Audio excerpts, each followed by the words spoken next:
ছেড়ে দিও না।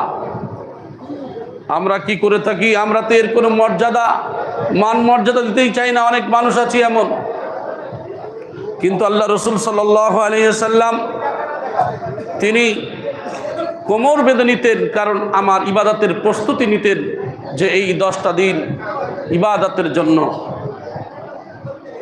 এর আগেও বলেছিলেন উবাই ইবনে কাব রাদিয়াল্লাহু তাআলা আনহু, তিনি কসম করে বলেছিলেন 27 রজনীর ইতিহাস, গত সপ্তাহে যেটা আলোচনা হয়েছিল। কিন্তু আল্লাহ রসুল সাল্লাল্লাহু আলাইহি সাল্লামের অন্যান্য সাহাবীগণ বলেছেন যে কাব রাদিয়াল্লাহু তাআলা আনহু তিনি নিজের মতকে পোষণ করেছেন এবং তিনি সেই রাতকে মর্যাদা দিয়েছেন।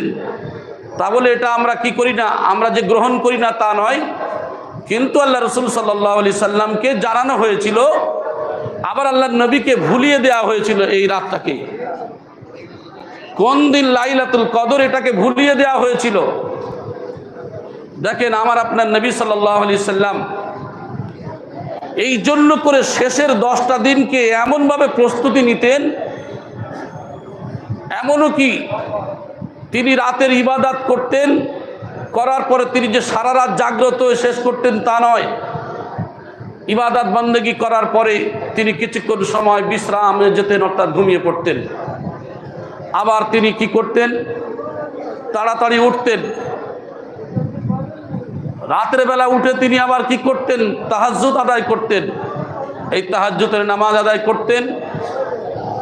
আল্লাহ রসুল সাল্লাল্লাহু আলাইহি সাল্লাম তিনি হাদিসের মধ্যে উল্লেখ করেছেন, যদি কোনো মানুষ ইশার জামাতের সঙ্গে আদায় করে আর ইবাদত বন্দেগী করার পরে সে যদি ঘুমিয়ে পড়ে, আবার সে যদি ফজরের নামাজের জামাতের সঙ্গে আদায় করে, অন্য জায়গায় হাদিসের মধ্যে বলা হয়েছে সারা রাত ইবাদতের সওয়াব ওই ব্যক্তির নামায় আমলে দেওয়া হয়। সুবহানাল্লাহ। আর আমাদের একটাই কাজ, এই রমজান মাস এসেছে, হাদিসের মধ্যে উল্লেখ করা হয়েছে, যদি কোনো মানুষ রমজানের রোজা রাখলো আর সে কি করলো, নিজের জবানের হিফাজত করলো। জবানের হিফাজত বলতে কি, কোনো বাজে অশ্লীল কথা না বলা, এই জবান দিয়ে কোনো মানুষের পরনিন্দা না করা, পরচর্চা গীবত না করা, কাউকে গালি না দেওয়া, অর্থাৎ অশ্লীল ভাষা না দেওয়া, এই জবানকে সংযত করেছে। এবং সে হাতকে সংযত করেছে, হাতকে সংযত করেছে। এই হাতের দ্বারা কোনো মাল কম না দেওয়া, চুরি না করা, কোনোভাবে এই হাতের দ্বারা যত রকম খারাপি কাজ রয়েছে এর থেকে সে হাতকে হিফাজত করেছে।